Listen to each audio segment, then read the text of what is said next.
Saudara, pihak istana memastikan pemerintah akan membayarkan gaji ke-13 dan 14 bagi aparatur sipil negara.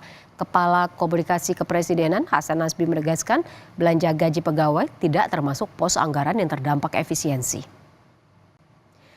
Hasan Nasbi menyebut gaji ke-13 dan THR bagi ASN merupakan hak pegawai yang akan dibayarkan. Menurutnya, kepastian pencairan gaji pun sudah dikonfirmasi oleh Menteri Keuangan Sri Mulyani. Selain gaji pegawai, Hasan mengatakan pemerintah tak akan memotong anggaran terkait pelayanan publik hingga bantuan sosial.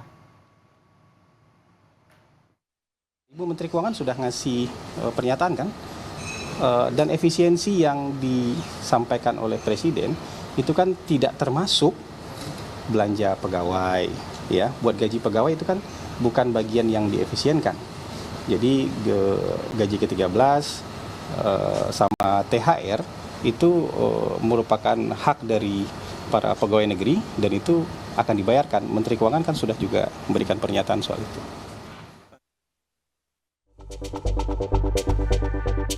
Presiden Prabowo Subianto 22 Januari lalu menaikkan instruksi Presiden nomor 1 tahun 2025 tentang efisiensi belanja dalam pelaksanaan APBN dan APBD tahun 2025.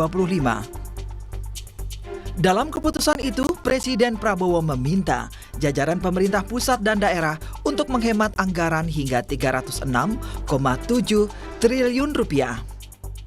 Perjalanan dinas dikurangi,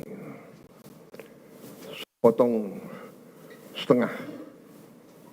Dengan setengah kita bisa menghemat 20 triliun lebih. Kalau kita hitung 20 triliun, berapa puluh ribu sekolah, gedung sekolah bisa kita perbaiki.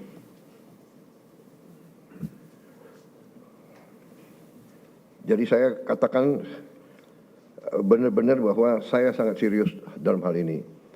Saya minta loyalitas semua menteri, semua kepala badan untuk patuh dalam hal ini.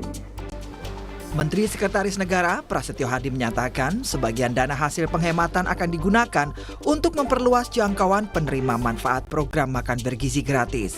Bapak Presiden merasa juga ingin sesegera mungkin untuk itu bisa menerima manfaatnya lebih banyak, ya, lebih merata lagi. Nah, tentunya di situ ada konsekuensi. Mungkin kita memerlukan penambahan biaya. Nah, sehingga dari hasil penghematan yang kemarin kita lakukan, pemerintah lakukan, ya, ada kemungkinan juga nanti akan diprioritaskan juga untuk menambah program makan bergizi. Kementerian Pekerjaan Umum termasuk salah satu kementerian yang melakukan efisiensi anggaran cukup besar, mencapai 81,38 triliun rupiah. Hal itu disampaikan Menteri PU Dodi Hanggodo dalam rapat kerja bersama Komisi 5 DPR Kamis pagi.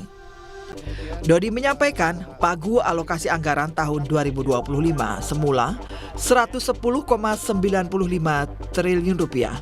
Setelah efisiensi, sisa total pagu menjadi 29,57 triliun rupiah.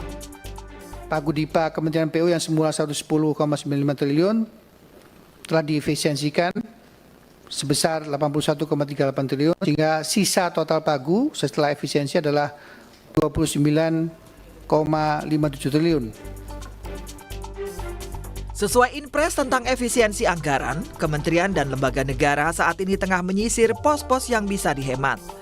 Kementerian Keuangan merinci ada 16 pos belanja yang harus dipangkas untuk menghemat anggaran. Di antaranya pos pembelian alat tulis kantor, perjalanan dinas, sewa mobil dan kendaraan, dan juga kegiatan yang bersifat seremonial.